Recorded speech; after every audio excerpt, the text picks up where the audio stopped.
Bom dia, boa tarde, boa noite, tudo bem com vocês? Venho através desse vídeo trazer um resumo bem sucinto do que foi tratado no capítulo 3 do livro Umbanda Luz para a Alma, intitulado como A Casa que Habitamos, Planeta Terra. Esse capítulo traz alguns conceitos da origem do universo sob a ótica espírita e também sob a ótica da ciência material. Ele inicia trazendo a Umbanda como sendo uma religião cristã que estimula os seus filhos a entender como os universos são formados e também como que se evoluem através das práticas das leis de causa e efeito e da pluralidade das existências.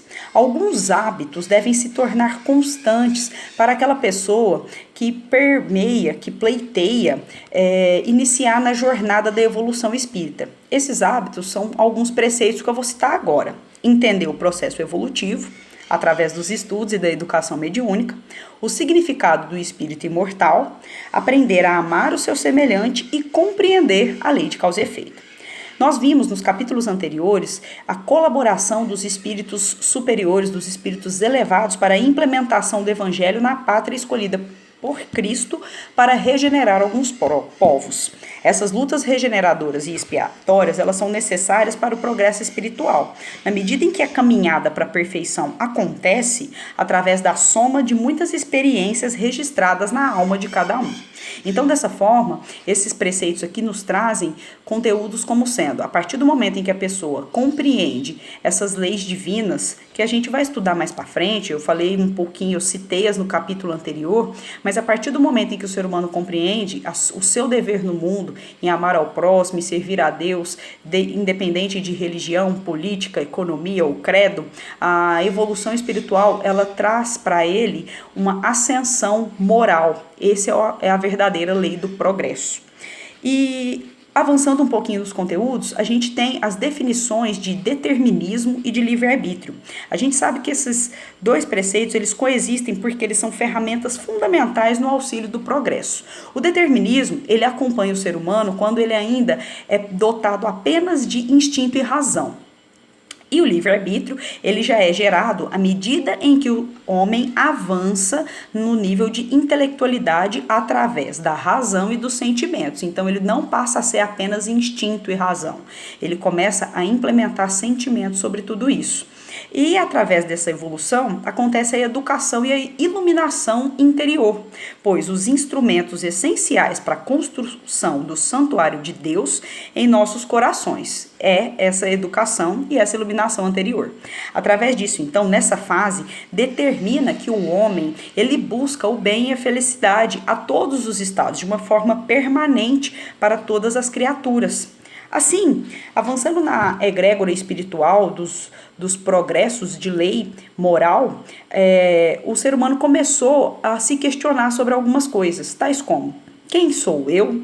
De onde vim? Para onde irei após a morte? E o que é Deus? Esses questionamentos, eles são parcialmente respondidos, pois nem tudo ainda pode ser revelado. Por mais que o ser humano tenha avançado absurdamente nos quesitos envolvendo a razão e a intelectualidade, ele ainda não atingiu um nível de progresso moral que fosse suficientemente bom para que muitas revelações acontecessem. Ou seja, ainda somos imaturos para as revelações que Cristo tem a nos permitir, a nos revelar. Dessa forma, no passo a passo, a ciência material ela vai recebendo intuições, ela vai recebendo inspiração do mundo espiritual, que de acordo com a evolução moral de cada um, vai sendo permitido essas revelações. Tem também o conteúdo da trindade ou tríade universal, que ela promove uma harmonia cósmica. É composto por Deus, o Espírito e a matéria. Essa trindade também possui alguns preceitos, tais como: não existe vazios no infinito, tudo, absolutamente tudo no universo está ocupado com aquilo que pode ser não considerado matéria, ou seja, o vácuo, para nós, tido como sendo algo no espaço, é portador de substâncias do fluido cósmico universal e radiações e vários outros elementos que nós ainda não temos a capacidade e o conhecimento. Por isso que às vezes as pessoas acham essas ciências tão difíceis de serem compreendidas, porque de fato a física quântica, a cosmologia e outras leis ainda não conseguiram descobrir ao certo a função e as essências desses pontos cósmicos do universo. No Livro dos Espíritos tem uma célebre frase que diz que a ciência foi dada ao homem para que ele avançasse em todas as coisas, mas ele não pode ultrapassar os limites fixados por Deus. Avançando um pouquinho sobre essa questão dos fluidos, eles são elementos, são substâncias que se deformam quando submetidos a tensões de cisalhamento. Exemplos de fluidos: líquidos, gases e plasma. O plasma, ele pode ser comparado a uma gelatina, a uma substância viscosa. Dessa forma, tudo aquilo que não é uma matéria sólida é considerado um fluido, seja ele no estado vaporoso, no estado de gás ou no estado líquido, até mesmo nesse estado de viscosidade.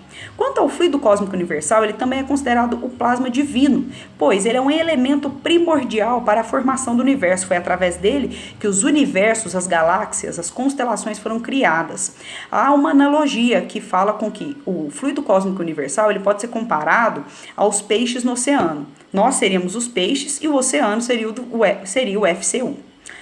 Allan Kardec, durante a escritura do Livro dos Espíritos, ele faz alguns questionamentos ao Espírito da Verdade e aproveita esses questionamentos para dar as suas interpretações sobre Deus. Então ele pergunta e a partir das respostas ele interpreta que Deus, ele é eterno, pois ele não saiu do nada, ele não foi criado do além, porque se ele saísse do nada ele poderia parar de existir assim do nada.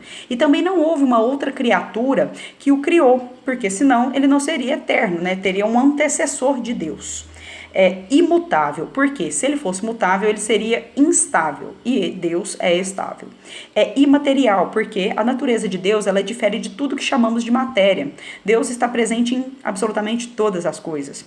Ele é o único, porque se houvessem muitos deuses, não haveria uma ordenação. Onipotente, porque pelo mesmo fato dele ser único, e soberanamente justo e bom, porque ele é portador de sabedoria e bondade.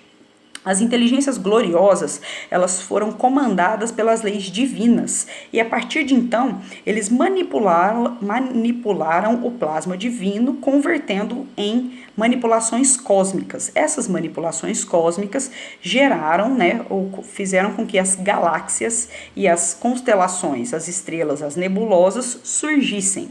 A partir de então, essas estruturas, elas trazem uma relação de matéria, tempo e espaço, oferecendo assim um campo gigantesco para o progresso do espírito.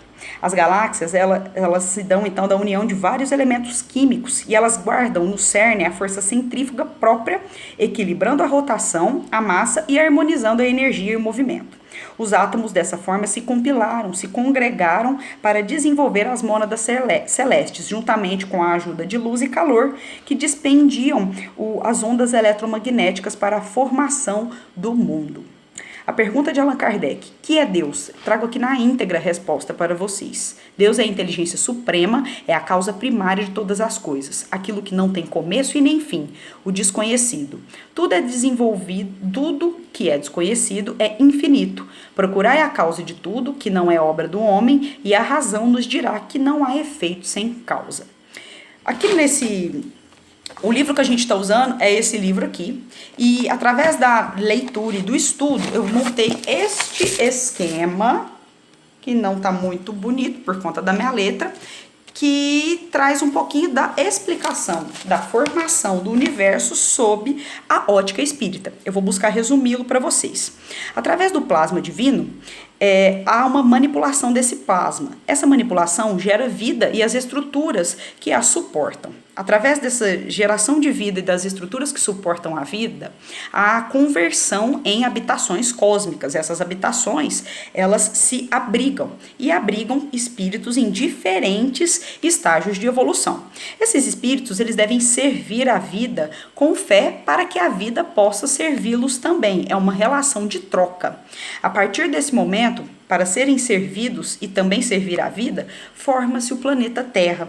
Porque a Terra ela é convertida em uma estação de harmonia e luz, verdadeira integração do ser humano com a Terra e o universo na qual ela habita. A partir do momento em que o homem compreende a necessidade real de se envolver com a espiritualidade, com seu amadurecimento e progresso espiritual, ele consegue elevar-se, ele consegue buscar a elevação espiritual e avançar então na categoria de espírito, né, como espírito errante. Ele consegue ir, à medida que vai praticando as leis divinas, pagando seus débitos e elevando-se como um ser rumo a um ser celestial. Vou continuar o estudo desse capítulo no próximo vídeo, porque é longo e caso fique muito extenso, pode gerar alguma confusão. No próximo vídeo tem mais conteúdo.